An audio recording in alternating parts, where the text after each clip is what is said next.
Mga kaubayan, ang video na ito ay hanggat umuulan ay nakikapit bahay ito si Pila. Umuulan eh. Kaya nandito sa harapan namin itong mga halamang gamot. Ito mga kaubayan ang bunga ng pandan lalaki. Napakabisa po ito sa UTI, kidney stone, pampalakas ng katawan. Ito. At ito naman po ay napakabisa po ito sa hika.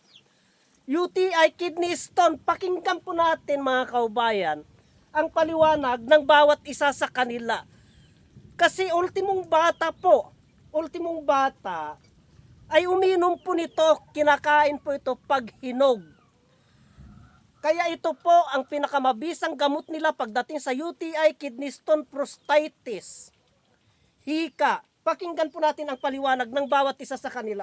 Unahin po natin si Nining mga kaubayan. Ayan po, paliwanag mo Maneng. Ito po yung iniinom po namin sa may kidney stone po. Mabisa po ito. Hindi lang po yun ang magamot niya po ito, marami. Tulad po ng hika, mabisa po ito. Hika, tapos diabetes po. Ito pong green, nakukuha niya po itong green. Yung diabetes po, mabisa po ito, ito po ang gamot po namin. Bihira po kaming bumibili ng ibang gamot po. Mahilig po kami sa herbal po. Ito po ang aming mga gamot sa bundok po. Yan po mga kaubayan, ang paliwanag ni Nining, napakabisa po yan. Si Pila, ganyan din po. Turo pa po ng mga ninuno nila, ipaliwanag mo nga kung paano nyo ginagamit yan. Kung anong karamdaman ang nagagamot niyan. Talaga pong napakabisa itong bunga ng pandang lalaki po. Yung kidney stone po. Tapos po yung bulati po. Para po lalabas po yung bulati. Pag kinain po yung laman niya po dun sa loob po nitong pandan po.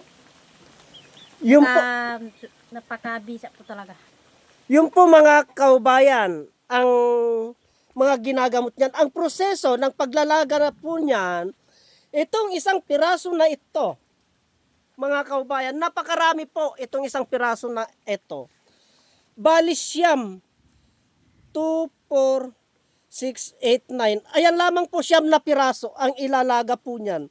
Ipakulo sa 4 na basong tubig, uminom sa umaga, uminom sa gabi, o uminom sa tanghali. Subukan nyo po, wala pong masama mga kaubayan, lalong-lalo na yung mga hinihika. Mapabata at matanda po yan. Pangpurga din po. O pangpurga din po yan sa bulate mga kaubayan. Yan. Bunga ng pandan lalaki. Mabisa po sa prostatitis, kidney stone, UTI, pampurga sa bulate ng mga bata. Kaya kung inyong napanood yung mga unang-unang mga videos namin, nila Nining, na pati mga bata kumakain po. Kinakain po yan mga kaubayan. Kaya hanggang dito na lamang po ang videos na ito at marami pong salamat.